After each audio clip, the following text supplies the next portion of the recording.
Air India ముందు ఓసారి అందరూ కూర్చుని వాళ్ళ అధికార యంత్రాంగం అంతా 3 అంశాలు చూసుకోవాలి. ఒక బ్యాచ్ అంతర్గత శత్రువులు. ఇదివరకు భారత ప్రభుత్వం చేతిలో ఉండేది. అప్పుడు బోలెడని బెనిఫిట్లు ఉండేవి ఎయిర్ ఇండియాకి. ఓ రకంగా చెప్పాలంటే ప్రభుత్వ ఉద్యోగం. ఎప్పుడు కావాలంటే అప్పుడు సెలవులు పెట్టుకోవచ్చు.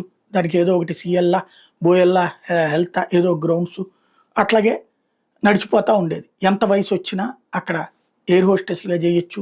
అట్లాగే స్టాఫ్కి సంబంధించి రిస్ట్రిక్షన్ లేదు ఇవన్నీ. అదే ఇప్పుడు ప్రైవేట్ కంపెనీ చేతిలోకి వచ్చింది టాటా కంపెనీలో. దీంతో ఒక అసంతృప్తి ఉంటుంది వాళ్ళకి. ఎందుకంటే ప్రైవేట్ సంస్థకు వచ్చేటప్పుడు ప్రతిదానికి జవాబుదారీ ఉంటుంది.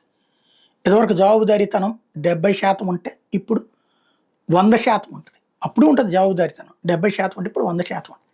కాబట్టి అంతర్గత శక్తుల యొక్క కుట్రలు ఏమైనా ఉంటున్నాయా అంటే మన సిబ్బందే ఏమన్నా మన బ్రాండ్ దెబ్బతీయడానికి కుట్ర పన్నుతున్నారా? కార్పొరేట్ దెబ్బలు ఉంటాయి.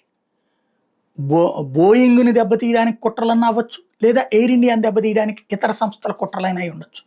ఎందుకంటే టాటా తీసుకుని ఇప్పుడు భారీ ఎత్తున బిజినెస్ చేస్తుంది. ఇప్పుడు భారతదేశంలో హయ్యెస్ట్ ఉన్నటువంటి ఇండిగో లాంటి వాటిని దెబ్బకొట్టి ముందుకెళ్ళగలిగిన స్థాయి టాటాకు. కరెక్ట్గా ఆ టైంలో వరుసగా ఎదురవుతున్నట్టు మొన్న విమానం కూలడం ఒక ఎత్తు అయితే, నిన్నగాక మొన్న ఒక దాంట్లో వచ్చేటప్పటికి పొగలు వస్తున్నాయి అంటాం, ఇంకో దాంట్లోనేమో నీళ్లు వర్షం గారుతోందంటాం. ఇట్లాంటివి చూస్తుంటే చాలా విచిత్రంగా ఉంది.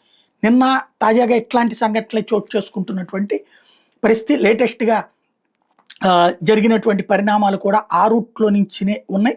వివిధ అంశాలు, వివిధ చోట్ల జరుగుతున్నటువంటి వ్యవహారాలు. కాబట్టి ఒక గౌహతి కోల్కతా విమానం 18 గంటల ఆలస్యం జరిగింది. గజియాబాద్లో సర్వీస్లో కూడా సాంకేతిక లోపం వచ్చింది.